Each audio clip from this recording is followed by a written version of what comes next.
Blessed love in the name of His Imperial Majesty, King Selassie the First. Jah Rastafari. The Vengeance album. That come about by being around Adrian Sherwood, you know. That's how that album really came about. Adrian Sherwood used to just kind of like run some studio. He used to have this massive studio and so on. And like I went there one at a time and start, just having a little look around the place and everything like that, try to just kind of enjoy what was happening. And then we just come up with the idea like, just it's about time I kind of like put up a next new album, put it together. And we just have a little reason with Adrian Sherwood, and then things start to explode from there. In reality, it's we're talking about sufferation there, I mean, because where we come from the ghetto, it's all about being a true survivor, you Right. know, and every day is not the same day, I mean, there are many days when you're gonna cry, your tears are drop out of your eyes because life doesn't seem like it's really important, but it is. You just gotta make things, you know, work in your prospects, what I mean, in your kind of favor. Put it in your favor. Even when you're down, just lift yourself up. You'll be okay. And Right. that's where that song come from. You understand? Just being because Jamaican parents, they're different people. They're like really commanding and all these type of things and so on. In those days, anyhow, not now. Mm-hmm. Because things has changed and the kids has move on and there's a different breed of kids nowadays, anyhow, still. So, but yeah, in those days, you have to show respect for your elders and whatever they put on the table, that's what you gotta eat. You can't really scream and shout and behave like so well, you're so important that they have to go and get you something special. If it's bread, just eat bread. If it's crackers, eat crackers. If it's bulla, eat bulla and go to bed. So yeah, a lot of these, if you notice the album, right, it's all about traditions, mostly about things that I've gone through in my life, or the kind of feelings I'm feeling as a little kid growing up in a community amongst a lot of people. A lot of them I don't really have like relationship with, like blood relationship with, but they still I command them as my family. Because when you live in a ghetto, everybody around you or surround you, those are the people that's your family. Day in and day out, those are the people that you make contact with, you have a little time with, or same people make you cry too. Because sometimes if you do something out of the way, they will conk you on the head. You know what I mean? I say, yo, change up yourself. So yes, as you know, right, it's a different breed of generation now. The youths and nowadays, I mean, I love them still, right, because as life goes on, technology, everything change in it. So, everybody's moving with the time now. But it's not like one time, one time when the mom says sit down, she means sit down and you sit down. Nowadays, you tell a child to sit down. It's not like that. They're doing what they want to do. They go where they want to go, say what they want to say. And life has changed to a different kind of a fathom now. But life is it. Just keep on living it the same way, I mean? Because even the older people have to join with what's happening now.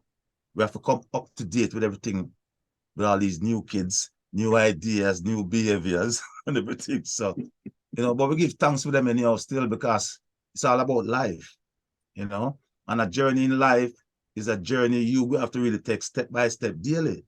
The Vengeance album, it came about just by us reading with Adrian Sherwood, at the time, where there was Bim Sherman around to as much though, and Prince Farai, because we were kind of like on a journey, all three of us, and all three of us like was a package around Adrian Sherwood. His label was It Run Records, and if it's not me working with Adrian at the time, it would be Prince Farai. But Adrian Sherwood really had a good love for Bim Sherman. He had a very, very good love for Sherman because Sherman's a very humble guy. Very, very humble, right? And in that state now, Adrian kind of take on to him.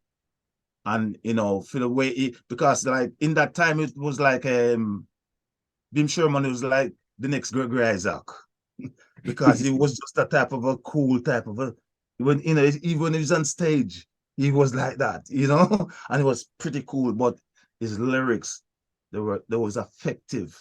Whatever he sings, it get deep inside of you. And that's how Bim Sherman were. As you know, Prince Farah was a different guy. We call him the Voice of Thunder, you know. Loving Prince Farah in many different ways, because as I said, we start from the street, from the ground, doing the groundwork, and kind of built up gradually to where we were. Until this time, he's not here anymore, RIP, but I'm still here carrying on the journey and work. And Bim Sherman was an amazing talent. Yes, yeah, very humble guy. Because we're coming from off of Idler's Rest, we know the street, there's as I said, there's many days when there's hungry. He's a star, but that doesn't mean your belly don't hungry. You know what I mean? And like on Chance Lane, where you have some fish them call bang, some big fish like that, And them look like sprat, but they're bigger size. And like every day, we would have like some zinc and some bricks and put the zinc upon the brick and thing. And all day, right? We've been roasting bangfish all day. So an Idler's Rest is that's like a party until 8, 9, 10 o'clock in the night. Because one man come and put on a pound of bang, and next man come and put on a half pound of bang, and it just constantly going on like that. So we kind of really we had a great time. Big youth amongst us and everything like that. Leroy Smart, you name it, Bongo Herman, all of us guys, Flabber Holt, we come through a long journey. And it's a rocky road, took many times, as I says, the hungry, and sometimes you get angry. But if you want something positive, you just got to stay on a positive vibes. And that's where I stood. I said to myself, so, all right, I'm going to carry this lamp and I'm going to carry it in the right way and carry it to the right journey. And that's what I'm doing at the moment. I'm carrying the life and I'm carrying the love, I'm carrying the peace, and I'm carrying the happiness, and I'm giving out joy. So give thanks. Life is it. What made you move to the UK? Came to the UK, as I said, 79, first time, just to come and explore and to get to understand, to know where all these big record companies is. Because in Jamaica, you just make your songs and you have your little reel to reel in your house and you just sit down on them. But if you carry them somewhere else, there's other people who's gonna really make good use of them. So I need us to leave from Jamaica, go to England, and go and find out these places like Trojan Records, Creole Records, Virgin Records, all these places, you understand? And I get to start going through people's doors, getting to know a lot of people. And it's like I start my label, start moving, and I start having a good times doing a lot of stage show amongst Adrian Sherwood, because Adrian, as I says, Adrian done a lot in my career. And I've always have to big him up and praise him up. He sent me about 12 or 13 Flabber Old rhythm a few months ago back. Yeah, he sent me about 12 rhythm and said, hey, Barris, you want some rhythm? I'll send you some rhythm. And if you want some more, I'll send you some more. You know what I mean? On the last interview, you said that you had a lot of stories about Junjo Lawes. When it come to me and Junjo now personally, right? Because all right, like when I'm in the same lane with Junjo, right? Yeah, we're in a Mackay lane, right? In the Western Kingston, yeah. And like one day I walk up in the Mackay lane and I heard him singing a song, but the song was half key, But in Jamaica, we have a saying, encouragement sweeten labor. Right? So when I hear him sing the song and the song half key, I say, yo, G, yo, big, yo, without it. But at this time, no, it's more or less kind of focusing on sound systems, not really production, right? I start kind of give him a bit of encouragement. about the business. And him take it serious. And months after that, him just start do some production at Channel One. Start record Barrington Levy and Yellow Man and a whole bag of people, Rankin Ty and Liquor John, Super Black, you name it, him record almost everyone. But you know, with him, wherever he goes, you know, is like magnet. People follow him. People follow him because he's got that kind of a magic about him, and that kind of like, well, go on, you know, everybody just want to know him, right? He's just a leader, right? It's just a pity he lost his life anyhow, you know. But in this world, things do happen, you know. Yeah. But just before he died, I think it's when Manchester United, the same day Manchester United win the treble. He came to my house. Right? He came to my house like he came to England like today, and he came to my house the following day. He came from London and came to Manchester to look for me. And that was the same day when Manchester United win the treble. And I cook a whole ton load of food for him. Him and him entourage, them and everything like that and so on. And he was so jolly and happy. A couple of days after, I call him. I'm yard. And his girl just told me, say, well, oh, Junjo just go and buy some cigarette. He'll be back in a few minutes. And then she said, all right, call back in about an hour or something like that. So I said, okay, then no problem. I did call back. And when I called back, it was just floods of tears. She just told me he was just been shot and he died. I was like, wow. But I've just called him a few minutes ago. You know what I mean? To get through to him and couldn't get him. And within that few minutes, he died.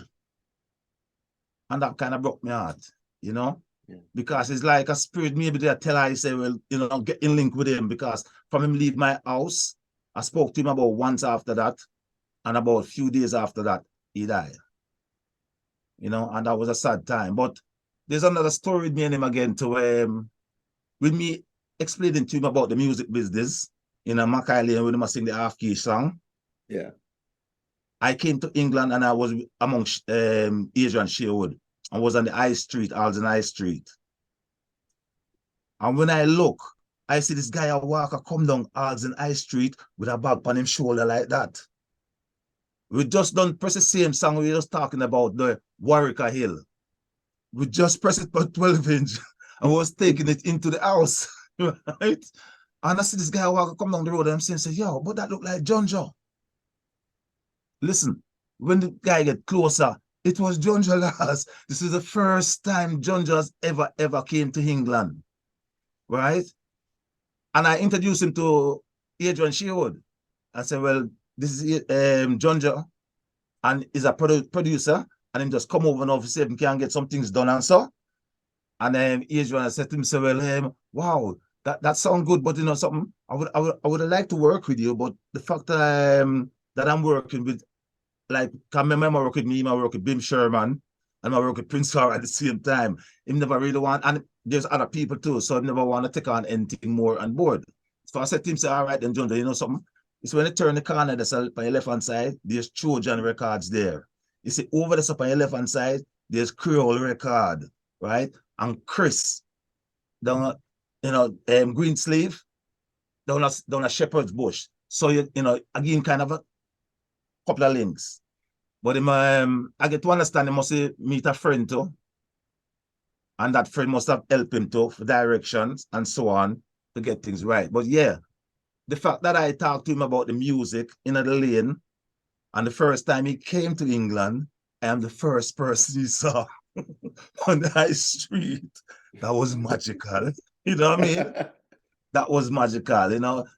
It's just like Jah just lead him.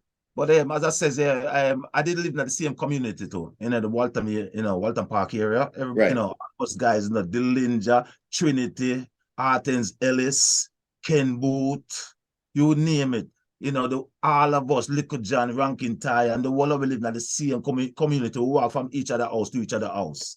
And we all cook pot together, have a laugh together, or whatever it might be, because it's the same dance hall. Stone Love sound, just up at the top of the road on Walton Park Road. So every weekend when Stone Love play, the dance them ram out with people, everybody, So yeah, it's a nice time, So we have a good time together and a good relationship, as two human, two human beings.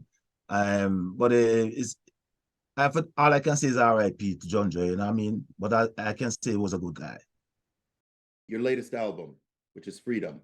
All right, some know Roy Cousins for a long time, Cause if I'm going I know Roy, me and him apart from them time that still as brethren. You see me, I say? A man come a foreign, a man do the same thing, same way. Still, we just kind of just hold the ties together. A unity is strength. That's how we stand up. You see me, I say? Right. So, Roy called me about a year ago and I said to him, say, I do an album for him. But at the time, now, me there do something else. You see me, I said, so I never get the time I to do it. And then him link me again now and say, P, me still want you to do the album again, Because I already done 2 albums for him. Right? So this is gonna be my 3rd album I'm doing for Roy. And I said, okay then, right, let's get together and have a talk. And we get together and have a talk.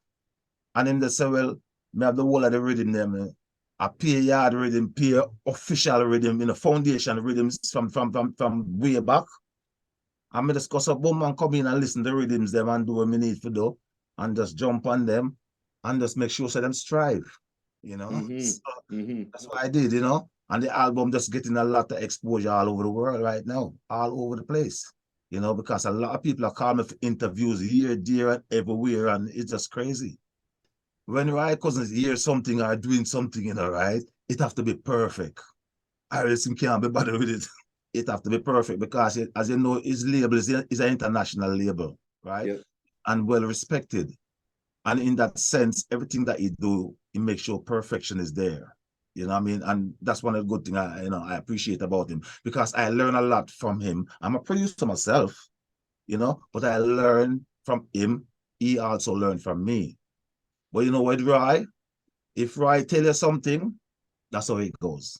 If Roy tell you say he's gonna meet you on this day, this time, or he's gonna call you 6 months time from now on this day and this time, you guarantee on that exact day, that time, Roy call you. Him don't mess about. But yes, the new album is called Freedom. And it's a voice in this studio here where I am at the moment. It's called the Glass Studio in Liverpool. That's where I voice it. And people can get it on the internet, or them can get it in CD, So at the moment, we're just planning on doing some videos now. We're gonna do a couple of videos for the album, and we're gonna release a couple of singles too, and vinyl, so Nice. people can pick up those, and enjoy themselves, But yeah, that's what it's all about at the moment. Freedom.